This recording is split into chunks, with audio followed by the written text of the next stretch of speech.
ഇന്ന് നമ്മൾ കാന്താരി ചിക്കനാണ് ഉണ്ടാക്കുന്നത്.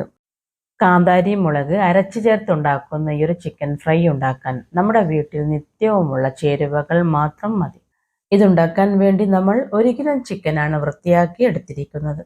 ഇനി ഈ ഒരു ചിക്കനിലേക്ക് 1 ടീസ്പൂൺ കുരുമുളക് പൊടിയും 1 ടേബിൾ സ്പൂൺ നാരങ്ങാ നീരും കൂടി 1 ടീസ്പൂൺ ഉപ്പും 1/2 ടീസ്പൂൺ മഞ്ഞൾപ്പൊടിയും ചേർത്ത് കൊടുത്ത് കൈകൊണ്ട് ഇത് നല്ലോണം ഒന്ന് മിക്സാക്കി എടുത്ത് അരമണിക്കൂർ മാറ്റി വയ്ക്കും.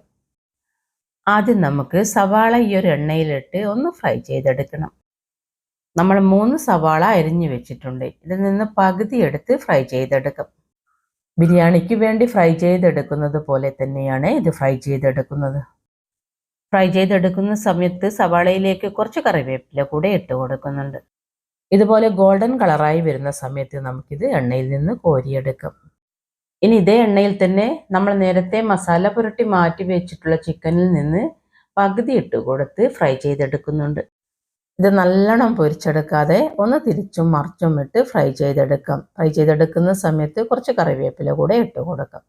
ചിക്കൻ ഇത്രയും ആയാൽ പിന്നെ നമുക്കിത് എണ്ണയിൽ നിന്ന് കോരിയെടുത്ത് ബാക്കിയുള്ളതും കൂടെ ഇതുപോലെ തന്നെ ഫ്രൈ ചെയ്തെടുക്കാം. നമ്മൾ ഫ്രൈ ചെയ്തെടുത്ത എണ്ണ മാറ്റി ബാക്കിയുള്ള 3 ടേബിൾ സ്പൂൺ എണ്ണയിൽ നേരത്തെ മാറ്റി വെച്ചിട്ടുള്ള പകുതി സവാള ഇട്ട് കൊടുത്ത് വഴറ്റിയെടുക്കണം. വഴറ്റിയെടുക്കുന്ന സമയത്ത് 1 ടീസ്പൂൺ ഉപ്പും കുറച്ച് കറിവേപ്പില കൂടെ ഇട്ട് കൊടുക്കാം. ഇതുപോലെ വഴറ്റിയെടുത്താൽ പിന്നെ നമുക്കിതിലേക്ക് കുറച്ച് ഇൻഗ്രീഡിയൻസ് അരച്ച് ചേർത്ത് കൊടുക്കാനുണ്ട്. അരപ്പിന് വേണ്ടി 1 പിടി മല്ലിയിലയാണ് എടുത്തിരിക്കുന്നത്. ഇതിലേക്ക് ഒരു 15 അല്ലി വെളുത്തുള്ളിയും 1 ഇഞ്ച് വലുപ്പത്തിലുള്ള ഇഞ്ചിയും അരിഞ്ഞ് ചേർത്ത് കൊടുക്കുന്നുണ്ട്. ഇനി ഒരു 40 കാന്താരി മുളകും 1 ടീസ്പൂൺ പെരുംജീരകവും 1 പഴുത്ത തക്കാളിയും ചേർത്ത് കൊടുത്ത് മിക്സിയുടെ ജാറിലിട്ട് ഇത് ഒന്ന് അരച്ചെടുത്ത് നമുക്ക് ഫ്രൈ ചെയ്ത ഈ ഒരു ഉള്ളിയിലേക്ക് ചേർത്ത് കൊടുക്കാം. ഇനി ഇത് കുറച്ച് സമയം എടുത്ത് വഴറ്റിയെടുക്കണം. ഒന്ന് ഡ്രൈ ആയി ഇതിൻ്റെ എണ്ണ തെളിഞ്ഞു വരുന്നത് വരെ വേണം വഴറ്റിയെടുക്കാൻ. ഇങ്ങനെ എണ്ണ തെളിഞ്ഞു വരുന്ന സമയത്ത് നമുക്ക് ഫ്രൈ ചെയ്ത് വെച്ചിട്ടുള്ള ചിക്കൻ ചേർത്ത് കൊടുക്കാം.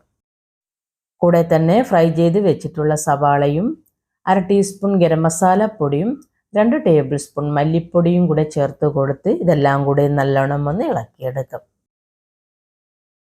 1/2 കപ്പ് വെള്ളത്തിൽ കുതിർത്ത് വെച്ചിട്ടുള്ള ഈ ഒരു 50 ഗ്രാം അണ്ടിപ്പരിപ്പ് നല്ലോണം അരച്ച് നമുക്ക് ഈ ഒരു ചിക്കനിലേക്ക് ഒഴിച്ചു കൊടുക്കാം.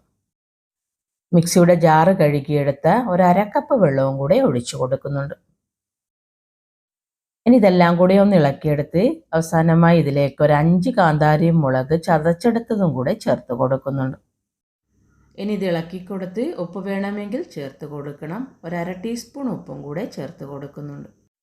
ഓൾറെഡി നമ്മൾ ചിക്കൻ വേവിച്ചെടുത്തത് കൊണ്ട് ഒരു 5 മിനിറ്റ് ഫ്ലെയിം കുറച്ച് കൊടുത്ത് മൂടി വെച്ച് കൊടുത്ത് ഇത് വേവിച്ചെടുക്കും. കാന്താരി ചിക്കൻ റെഡി ആയിട്ടുണ്ട്. കുറച്ച് ഗ്രേവിയോട് കൂടിയാണ് നമ്മളിത് ഉണ്ടാക്കിയിരിക്കുന്നത്. നമ്മളിതിൽ ചേർത്തിരിക്കുന്ന കാന്താരി മുളകിന് ഒത്ത എരിവ് മാത്രമേ ഉള്ളൂ. കൂടുതൽ എരിവ് നിങ്ങൾക്ക് വേണമെന്നുണ്ടെങ്കിൽ കുറച്ചും കൂടെ കാന്താരി മുളക് ചേർത്ത് കൊടുത്താൽ മതി. ഇതുപോലെ ഒരു പ്രാവശ്യം ഉണ്ടാക്കി നോക്കി നിങ്ങളുടെ അഭിപ്രായങ്ങളും നിർദ്ദേശങ്ങളും അറിയിക്കണം. അടുത്ത നല്ലൊരു വീഡിയോയുമായി നമുക്ക് വീണ്ടും കാണാം.